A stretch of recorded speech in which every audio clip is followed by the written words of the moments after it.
வணக்கம். நம்ம சேனலை இப்பதான் நீங்க ஃபர்ஸ்ட் டைமா பாக்குறீங்க அப்படின்னா சேனலை சப்ஸ்கிரைப் பண்ணிக்கோங்க, பெல் பட்டனை பிரஸ் பண்ணி வச்சுக்கோங்க. நம்ம இன்னைக்கு பார்க்க போறது இஃப் கிளாஸ் தான் பார்க்க போறோம். இஃப் கிளாஸை ஒரே வீடியோவில் எல்லாத்தையுமே கொண்டு வந்துடலாம். ஒரு எக்ஸாம்பிள் இல்லை ரெண்டு எக்ஸாம்பிள் கொடுத்து ஒரே வீடியோவில் இஃப் கிளாஸ் ஃபுல்லாக நம்ம பார்க்கலாம். அடுத்து நம்ம தனித்தனியாக டீட்டெயில்ஸாக அடுத்தடுத்த வீடியோவில் பார்க்கலாம். ஓகேவா? இஃப் கிளாஸ் நம்ம டே டு டே லைஃப்ல ரொம்ப ரொம்ப ரொம்ப முக்கியமான ஒன்று. ஓகேவா? இப்போ இஃப் கிளாஸ்லனுடைய வகைகள் பாருங்க. ஜீரோ கண்டிஷனல் ஃபர்ஸ்ட் இருக்கிறது ஜீரோ கண்டிஷனல். அடுத்தது பாத்தீங்கன்னா ஃபர்ஸ்ட் கண்டிஷனல்.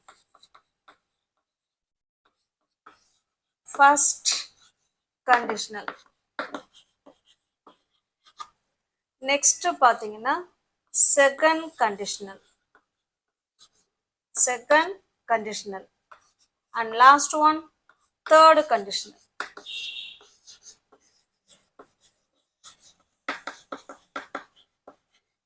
ஓகேங்களா? அப்ப இஃப் கிளாஸ்ல மொத்தம் 4 வகைகள் இருக்குங்க. Zero conditional, first conditional, second conditional and third conditional. இந்த 4ஐயுமே நம்ம இன்னைக்கு இந்த வீடியோல பார்த்துடலாம். ஓகேவா? ஃபர்ஸ்ட் நம்ம ஜீரோ கண்டிஷனல் பார்க்கலாம், அதோட ஸ்ட்ரக்சர் பார்க்கலாம், எந்த சுச்சுவேஷன்ல அதை பயன்படுத்தலாம் அப்படிங்கறத ஒவ்வொன்றுத்தையும் பார்க்கலாம். ஓகே, இப்ப நம்ம ஜீரோ கண்டிஷனல் பார்க்கலாம். ஜீரோ கண்டிஷனலுடைய ஸ்ட்ரக்சர் என்னன்னு பார்த்தீங்கன்னா ஃபர்ஸ்ட் இஃப், அதுக்கப்புறமா பார்த்தீங்கன்னா சப்ஜெக்ட், நெக்ஸ்ட் பார்த்தீங்கன்னா வேர்பு 1. ஓகேவா? இது ஒரு பார்ட். அதாவது இஃப் கிளாஸ்ல ஃபர்ஸ்ட் ஒரு பார்ட் ஆஃப் சென்டென்ஸ் இருக்கும், நெக்ஸ்ட் ஒரு பார்ட் ஆஃப் சென்டென்ஸ் இருக்கும். ஓகேவா? இப்போ ஃபர்ஸ்ட் பார்ட் ஆஃப் வியூல subject, if, subject, verb 1. Next இதுல பாத்தீங்கன்னா சேம் இதே தான் இருக்கும், இஃப் வராது. ஓகேவா? சப்ஜெக்ட், இந்த சப்ஜெக்ட் வேர்பு 1னாலே நமக்கு ப்ரெசன்ட் டென்ஸ் தான். ஓகேவா? அதை பார்த்துட்டாலே நமக்கு தெரிஞ்சிடும். சப்ஜெக்ட், அதுக்கு அதே போல வேர்பு 1, இதுவுமே ப்ரெசன்ட். இப்போ ரெண்டு பக்கமுமே ப்ரெசன்ட் சிச்சுவேஷன். ஓகேவா? இதுதான் இதனுடைய ஸ்ட்ரக்சர். இப்போ நமக்கு சென்டென்ஸ் பார்க்கும்போது உங்களுக்கு புரிய வரும். ஒரு சென்டென்ஸ் சொல்றேன் பாருங்களேன். தண்ணியை, அதாவது ஜீரோ கண்டிஷனல்ங்கிறது எப்போ பயன்படுத்தலாம், எந்த சுச்சுவேஷன்ல பயன்படுத்தலாம் அப்படின்னு பார்த்தீங்கன்னா ஃபேக்ட்ஸ். ஓகேவா? ஃபேக்ட்ஸ். அடுத்தது ஜெனரல் ட்ரூத்.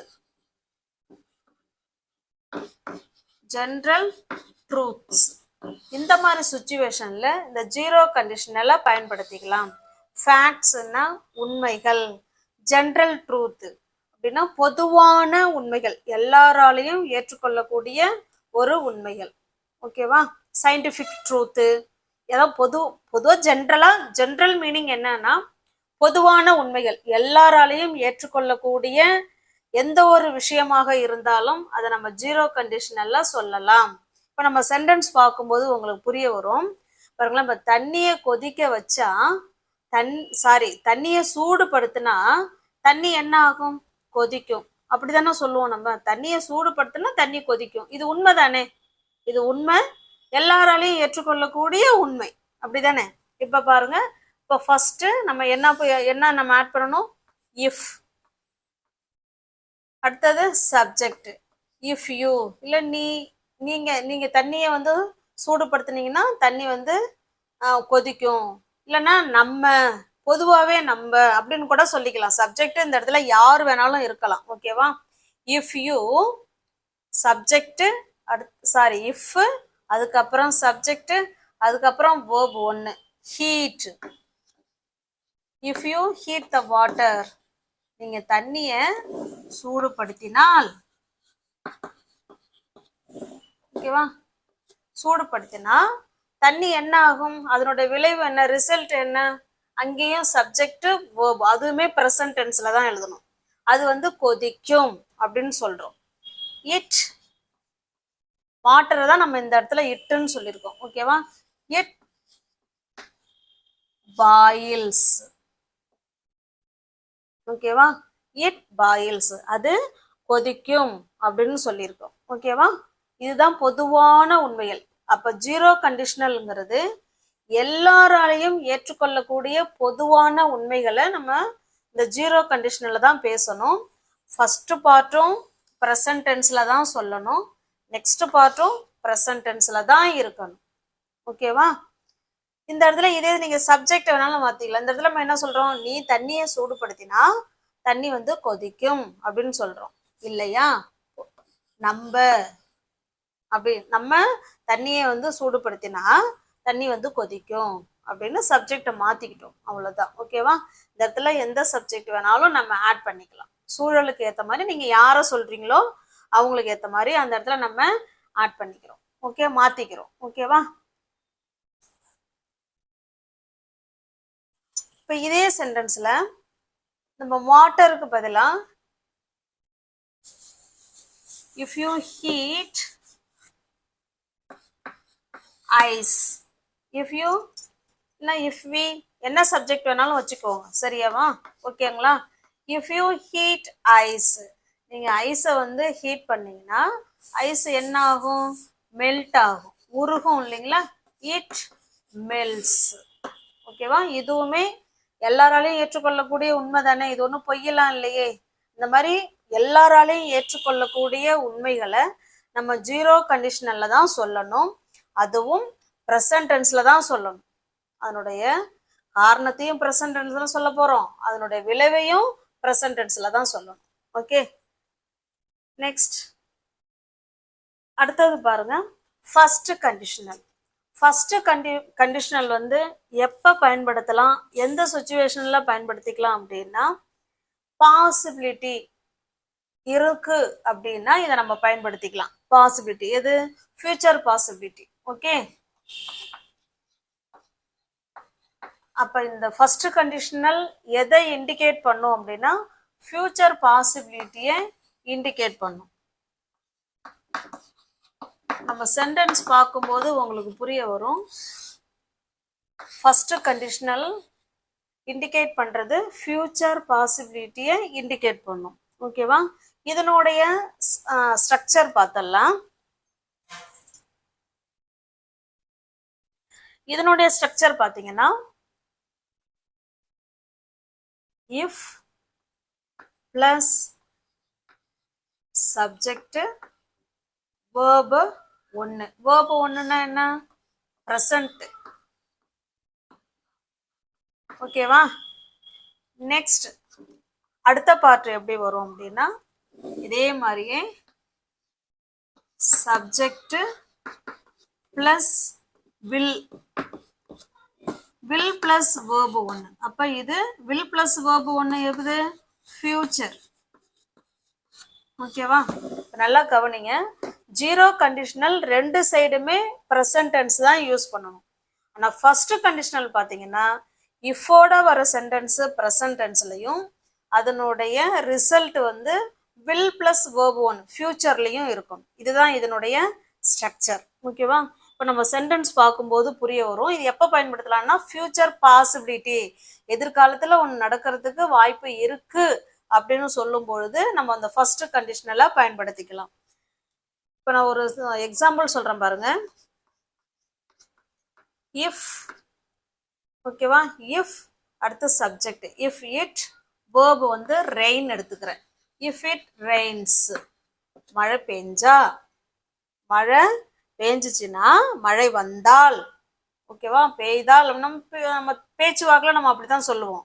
தூய தமிழ்ல சொல்லணும்னா மழை வந்தால் நாங்க என்ன பண்ணுவோம்? வீட்டிலே இருந்துப்போம்னு சொல்ல வரோம். ஓகேவா? மழை வந்துச்சுன்னா நாங்க வீட்டில தான் இருப்போம். If it rains I will, subject will, verb 1, வீட்டிலே இருந்துப்போம் அப்படின்னா ஸ்டே தானே. I will stay here or home, நாங்க வீட்டிலே இருந்துப்போம். I will stay home. ஓகேவா? இப்ப நல்லா கவனிங்க. இஃப் இட் ரெயின்ஸ், மழை வந்தா ஐ வில் ஸ்டே ஹோம், நாங்க வீட்டிலே இருந்துப்போம் அப்படின்னு சொல்றோம். இந்த பார்ட்டு இஃபோட வர சென்டென்ஸு ப்ரெசன்ட் டென்ஸ்ல இருக்கு. அதுக்கப்புறம் வர சென்டென்ஸு அதனுடைய விளைவு என்ன, மழை வந்துச்சுன்னா அதனுடைய விளைவு என்ன, நாங்கள் வெளில போக மாட்டோம், வீட்டிலே இருந்துப்போம், அதோட ரிசல்ட் என்ன, ஐ வில் ஸ்டே ஹோம். இது வந்து ஃபியூச்சர் டென்ஸ்ல இருக்கும்.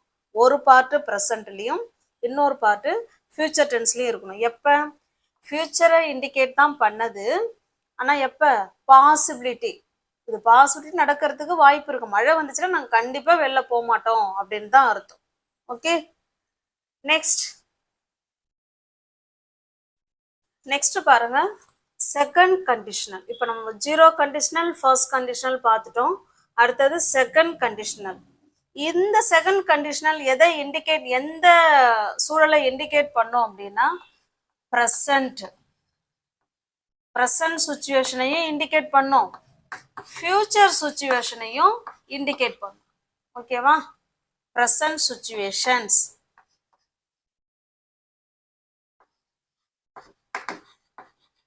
ப்ரெசன்ட் சுச்சுவேஷன், இன்னொன்று பார்த்தீங்கன்னா ஃபியூச்சர் சுச்சுவேஷனையும் இதை இண்டிகேட் பண்ணும். ஓகேவா, இதனுடைய ஸ்ட்ரக்சர் பார்த்தலாம். ஸ்ட்ரக்சர் என்னன்னு பார்த்தீங்கன்னா இஃப், அதுக்கப்புறமா சப்ஜெக்ட், அதுக்கப்புறம் பார்த்தீங்கன்னா verb to. verb to எப்போ வரும், பாஸ்ட் டென்ஸுக்கு தானே வரும். அப்போ இந்த இடத்துல பாஸ்ட் டென்ஸ்னு நான் எழுதிடுறேன், பாஸ்ட் டென்ஸ். ஓகேவா, இது ஒரு பார்ட். சப்ஜெக்ட், இஃப், சப்ஜெக்ட், அதுக்கப்புறம் verb to, அதான் பாஸ்ட் டென்ஸ், verb to. அந்த பக்கம் பார்த்தீங்கன்னா சப்ஜெக்ட் பிளஸ் would ஆட் பண்ணி verb ஒன்று வச்சு பேசணும். ஓகேவா, இதுதான் செகண்ட் கண்டிஷனலோடைய ஸ்ட்ரக்சர் பார்த்துக்கோங்க. இதுதான் செகண்ட் கண்டிஷனலோட ஸ்ட்ரக்சர். இது எந்த சுச்சுவேஷனில் பேசலாம் அப்படின்னா ப்ரெசன்ட் சுச்சுவேஷனுக்கும் பேசலாம், ஃபியூச்சர் சுச்சுவேஷனுக்கும் பேசலாம். ஆனால் இது வந்து அன்ரியல் சுச்சுவேஷன். ரியல்னா உண்மை, அன்ரியல்னா நடக்காது. அன்ரியல் சுச்சுவேஷனுக்கு தான் நம்ம இதை பேசுறோம். எப்ப இதை வந்து எதை இண்டிகேட் பண்ணும், ஃபியூச்சர் அன்ரியல் சுச்சுவேஷனையும் பேசலாம், ப்ரெசன்ட் சுச்சுவேஷன்லையும் பேசலாம். ஓகே, உங்களுக்கு புரியுதுங்களா? ஃபர்ஸ்ட் கண்டிஷனல் பார்த்தீங்கன்னா ரியல் சுச்சுவேஷன், இது பார்த்தீங்கன்னா அன்ரியல் சுச்சுவேஷன். இப்போ இது நம்ம எக்ஸாம்பிள் பார்க்கும்போது உங்களுக்கு புரிய வரும். இப்போ நம்ம என்ன சொல்ல போகிறோம் அப்படின்னா, என்கிட்ட நிறைய பணம் இருந்துச்சுன்னா நான் ஒரு கார் வாங்குவேன் அப்படின்னு சொல்ல போகிறோம். இது அன்ரியல் சுச்சுவேஷன் தான். நம்மள்கிட்ட பணம் இருக்க போகிறதும் இல்லை, நம்ம கார் வாங்க போகிறதும் இல்லை. ஓகேவா, unreal situation or imaginary situation. இப்போ பாருங்க, ஃபர்ஸ்ட் சப்ஜெக்ட் இஃப், என்கிட்ட மணி இருந்தா, என்கிட்ட நிறைய பணம் இருந்துச்சுன்னா. இஃப், அடுத்தது subject I, if I, past had, if I had more money, if I had more money, என்கிட்ட நிறைய பணம் இருந்தால் நான் என்ன பண்ணுவேன், கார் என்னால வாங்குவேன், நான் கார் வாங்குவேன் அப்படின்னு சொல்ல போறோம். அடுத்தது என்கிட்ட பணம் இருந்துச்சுன்னா அதோட ரிசல்ட் என்ன, ஐ, சப்ஜெக்ட், அதுக்கப்புறம் would, ஐ would, would-ஓட வர்றது verb ஒன்று, ஐ would buy a new car. என்கிட்ட நிறைய பணம் இருந்துச்சுன்னா ஐ would buy a new car, நான் கார் வாங்குவேன் அப்படின்னு சொல்லியிருக்கோம். ஓகேவா, இதுதான் செகண்ட் கண்டிஷனல். செகண்ட் கண்டிஷனல் எந்த சுச்சுவேஷன்ல பயன்படுத்துவோம்னா அன்ரியல் சுச்சுவேஷன், நடக்காத சுச்சுவேஷன், கற்பனை பண்ணி பார்க்குற சுச்சுவேஷன். அது எப்போ, ப்ரெசன்ட் சுச்சுவேஷன், ப்ரெசண்ட்ல வேணாலும் கற்பனை பண்ணி பார்க்கலாம், ஃபியூச்சர்ல வேணாலும் கற்பனை பண்ணி பார்க்கலாம். ஓகேவா, அதனோட ஸ்ட்ரக்சர் பார்த்துக்கோங்க. இஃபோட வர சென்டென்ஸு பாஸ்ட் டென்ஸ்லையும், அதுக்கப்புறம் வர்றது would பிளஸ் verb ஒன்றுலையும் இருக்கணும். If I had more money I would buy a new car, என்கிட்ட பணம் நிறைய இருந்துச்சுன்னா நான் ஒரு புதிய காரு வாங்குவேன் அப்படின்னு சொல்றோம். Okay, got it.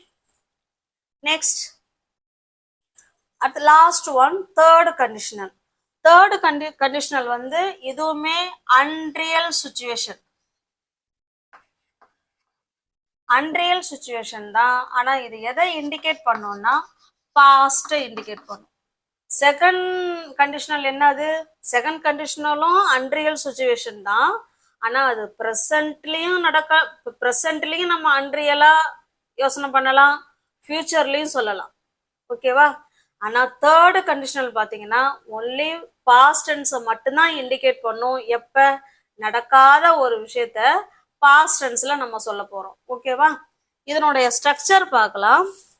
எப்படி இருக்கும் அப்படின்னா, ஃபர்ஸ்ட் இஃப், அதுக்கப்புறமா சப்ஜெக்ட், அதுக்கப்புறம் ஹேட் பிளஸ் verb 3. இஃபோட வர sentence subject had plus verb 3. அந்த பக்கம் வர்றது பாத்தீங்கன்னா subject,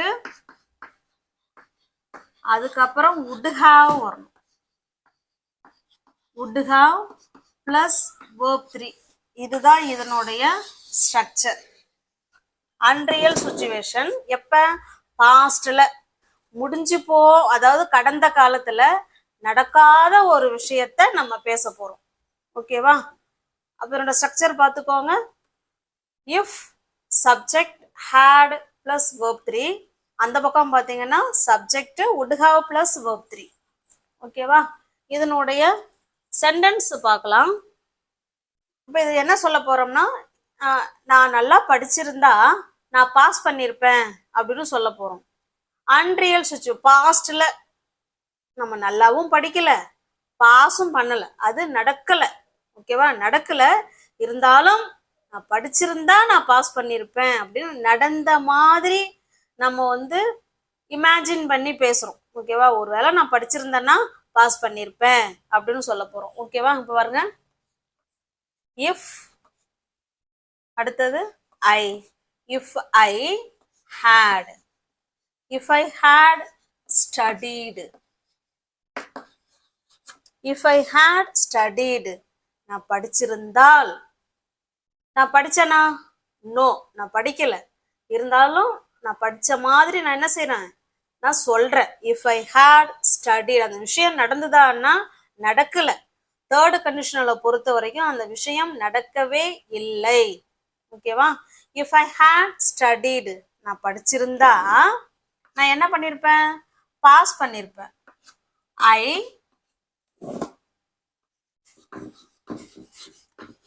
I would have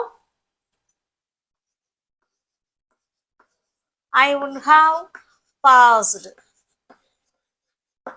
I would have passed. ஓகேவா? இதுதான் தேர்ட் கண்டிஷனல். நான் படிச்சிருந்தா நான் பாஸ் பண்ணிருப்பேன் அப்படின்னு சொல்ல போறோம். ஆனா அந்த விஷயம் நடந்ததா? நோ, நடக்கல. இந்த மாதிரி நடக்காத ஒரு விஷயத்த நடந்த மாதிரி பேசுறது, முடிஞ்சு போன பாஸ்ட் டென்ஸ் தானே. பாஸ்ட் டென்ஸ்ல நடக்காத ஒரு விஷயத்த நடந்த மாதிரி பேசுறதுதான் தேர்ட் கண்டிஷனல். இது உங்களுக்கு புரிஞ்சிருக்கும்னு நினைக்கிறேன். இஃப் கிளாஸ்ல மொத்தம் 4 வகை இருக்கு. ஒன்னு zero conditional, first conditional, second conditional and third conditional. First conditional பாத்தீங்கன்னா எல்லாராலையும் ஏற்றுக்கொள்ளப்பட்ட உண்மைகளை பேசுறது தான் ஜீரோ கண்டிஷனல். ஃபர்ஸ்ட் கண்டிஷனல் பாத்தீங்கன்னா பாசிபிலிட்டி, ஃபியூச்சர் பாசிபிலிட்டி, நடக்கிறதுக்கு வாய்ப்பு இருக்கு அப்படின்னு சொல்லும் போது ஃபர்ஸ்ட் கண்டிஷனலை யூஸ் பண்ணி நம்ம பயன்படுத்திக்கணும் சென்டென்ஸ். அடுத்து செகண்ட் கண்டிஷனல் பாத்தீங்கன்னா ரியல் சிச்சுவேஷன். ஓகேவா? செகண்ட் கண்டிஷனல் பாத்தீங்கன்னா அன்ரியல் சிச்சுவேஷன். எப்ப? ப்ரெசென்ட்ல நடக்காத விஷயத்தையும் நம்ம யோசனை பண்ணி பேசலாம். ஃபியூச்சர்ல நடக்காதுன்னு தெரிஞ்சும் அதை நம்ம இமேஜின் பண்ணி பேசிக்கலாம். அது செகண்ட் கண்டிஷனல். தேர்டு கண்டிஷனல் பாத்தீங்கன்னா இதுவுமே அன்ரியல் சிச்சுவேஷன், பாஸ்ட்ல நடக்காத ஒரு விஷயத்த நடந்த மாதிரி சொல்றது. ஆனா நடந்துதா? நடக்கல. ஓகேவா? உங்களுக்கு நீங்க அதே போல 4 கண்டிஷனலுக்கும் ஒரு எக்ஸாம்பிள் நீங்க கமெண்ட் பாக்ஸ்ல கமெண்ட் பண்ணுங்க, நான் பாக்குறேன். நம்ம சேனலை இப்பதான் நீங்க ஃபர்ஸ்ட் டைமா பாக்குறீங்க அப்படின்னா சேனலை சப்ஸ்கிரைப் பண்ணிக்கோங்க, பெல் பட்டனை ப்ரெஸ் பண்ணி வச்சுக்கோங்க. பிடிச்சிருந்துன்னா லைக் பண்ணுங்கள், கமெண்ட் பண்ணுங்கள், தெரிஞ்ச உங்களோட ஃப்ரெண்ட்ஸ் அண்ட் ஃபேமிலிக்கு ஷேர் பண்ணுங்கள். தேங்க்யூ.